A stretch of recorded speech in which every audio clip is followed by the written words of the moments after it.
Wait, quiet, quiet. Can you hear that?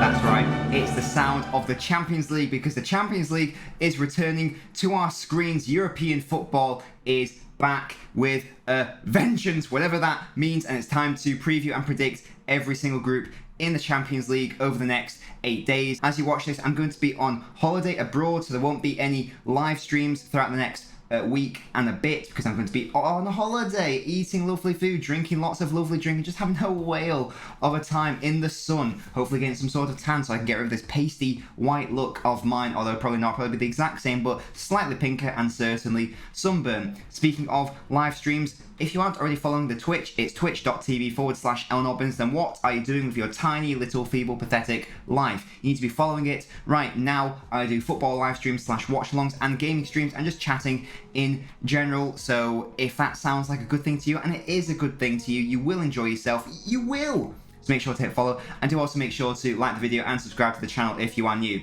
But anyway, let's get started with the first group, which is Group A. I'm going to be looking at my screen here because I've got some notes that I want to go through for each single team. So, Group A contains Man City, PSG, Leipzig, and Brugge. It contains the number 1 and 2 favourites, and the number 1 favourite for the Champions League is PSG. Number 2 is Manchester City. And we'll start with Man City, shall we? Because they obviously got to the final last year, and along with Bayern Munich, I do think that Man City are the team most likely to win the whole competition. We'll get into PSG in a second, but I don't really see them win the whole thing, even though they are favourites. Man City don't have a striker. They do have Ferran Torres. Didn't play that well against Leicester, didn't play that well against Spurs, but he did play very well against Norwich and Arsenal. So there's definitely a good striker in Ferran Torres. It's just a matter of whether he can produce that throughout the whole course of the season, but we'll have to see.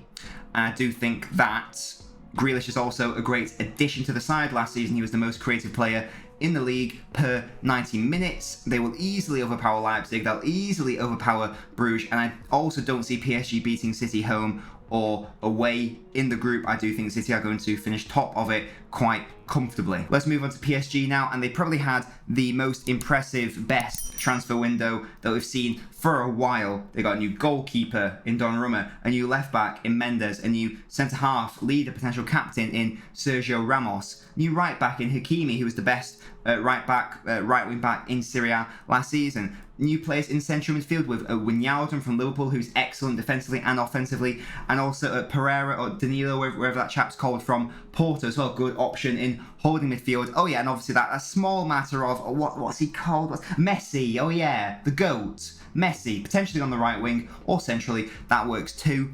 And they're also able to keep hold of Mbappe also, so that could be very crucial. But even though that all sounds very impressive and is very impressive, I don't think that's going to gel perfectly in Poch's first season. I think it's going to take a while, if it does ever gel properly, because I've discussed this in a previous video when Messi joined PSG, but having Messi, Neymar and Mbappe all up front in the same team, none of them really work that much defensively. Certainly Mbappe and Neymar didn't do much defensively in that last season, so it's going to have to be a huge system change. And I still think there is a case of them being a lot of they're a group of individuals rather than a team.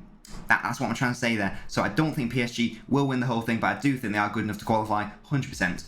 Leipzig, again, are not a bad side at all. They have lost their manager. They've lost some decent key players in recent years. They aren't the same challengers they were a few years ago, but they are still a decent side. And bar any other instance, i.e. Man City and PSG being in their group, they probably would qualify, but they have drawn two of the strongest sides in the competition. They've lost their manager, Nagelsmann. They've lost their centre-half with Meccano, and they've lost Sabitzer, I believe he's called. They've lost all of them to Bayern Munich, by the way.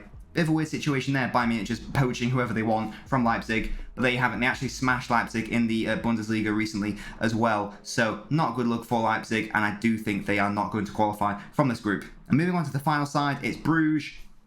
And I might as well just end this analysis there, because Brugge is Brugge, and I don't know anything about Brugge. They won the Belgian League last year, but literally, so what? They are the definition of the whipping boy in this group. Maybe they can get a point or two at home, but I'll be amazed if they did anything anything in this tournament, in this group stage, other than just turning up. They're near the top of the Belgian league currently, but in the last few games they've won one at 7-2 and then they've lost one 6-1. So the fact they're really inconsistent, the fact they're inconsistent in the Belgian league, and the fact they're conceding 6 goals in the Belgian league, to me suggests that the fact that they're coming up against the likes of Man City and PSG, we could see some really mad high score lines, especially when Brugge play away at the Etihad and in Paris. Well, that's Group A, guys. Hope you enjoyed the preview and prediction, this format of quick rapid fire video. Make sure to stay tuned because tomorrow I'm going to be previewing and predicting Group B, the day after that Group C, etc, etc. You see how this works. I'll repeat, if you haven't followed the Twitch already, it's twitch.tv/LNobbins. Do make sure to follow me there. Make sure to leave a like on the video, subscribe if you are new, and I will see you for Group B tomorrow.